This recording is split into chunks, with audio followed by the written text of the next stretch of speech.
ही पहिली वेळ आहे मित्रांनो। आजपर्यंत आपण द्राक्ष पिकामध्ये काम करत असताना आपण प्रत्येक वेळी ही गोष्ट अनुभवली की ज्या वेळी आपल्याकडे पाऊस पडून जातो, एवढ्या मोठ्या प्रमाणावर पाऊस पडतो, त्या प्रत्येक वेळी आपल्या बागेच्या फुटी ह्या खूप जोरात वाढतात, त्याचं एंटरनोडचं डिस्टन्स खूप जोरात जास्त लांबीचं पडतं। पण ही पहिली वेळ आहे मित्रांनो, ज्यावेळी तुमच्याकडच्या बागेचे शेंडे हे जसेच्या तसे थांबलेले आहेत। त्या शेंड्यामध्ये कोणत्याही पद्धतीची ताकद नाही, त्या शेंड्यामध्ये कोणत्याही पद्धतीचा जोम नाही। आणि अशा कंडिशनमध्ये काही गोष्टी तुम्ही समजून घेणं गरजेचं आहे। शेड्यूलला आहे म्हणून तुम्ही ग्रोथ रिटार्डंटचा वापर अजिबात करायला नाही पाहिजे।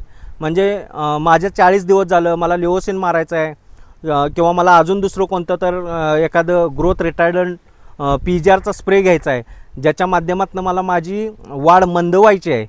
तर गोष्टी सगळ्यात पहिल्या समजून घ्या मित्रांनो, ज्यावेळी तुमची बाग ही जोमात पळत असते त्यावेळी तुम्हाला तिला स्टॉप अँड गो कंडिशनमध्ये नेण्यासाठी CCC सारखं म्हणजे लिओसिन सारख्या संजीवकाचा उपयोग करावा लागतो।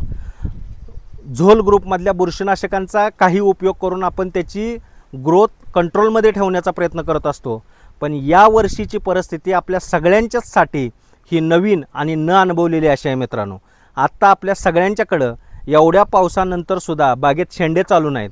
जे शेंडे चालत आहेत त्याची पानं पिवळी पडलेली आहेत, पानांची साईज लहान पडलेली आहे आणि खूप वेगवेगळ्या न्यूट्रिएंटची कमतरता आपल्याला आता सध्या द्राक्षवेलीवर दिसत आहे। म्हणून तुमच्या शेड्यूलमध्ये आहे म्हणून गोष्टी न करता तुम्ही तुमच्या बागेची स्टेज लक्षात घेऊन काही गोष्टी करणं गरजेचं आहे। याच्यापूर्वी आपण कोणत्याही परिस्थितीमध्ये नत्रयुक्त खतांचा उपयोग करू नका असं सांगत होतो, पण सध्याची परिस्थिती बघता आणि बागेची अवस्था बघता खूपच कुचंबलेला शेंडा असेल तर तुम्ही नत्रयुक्त खतांचा सुद्धा कमी प्रमाणात उपयोग करायला पाहिजे।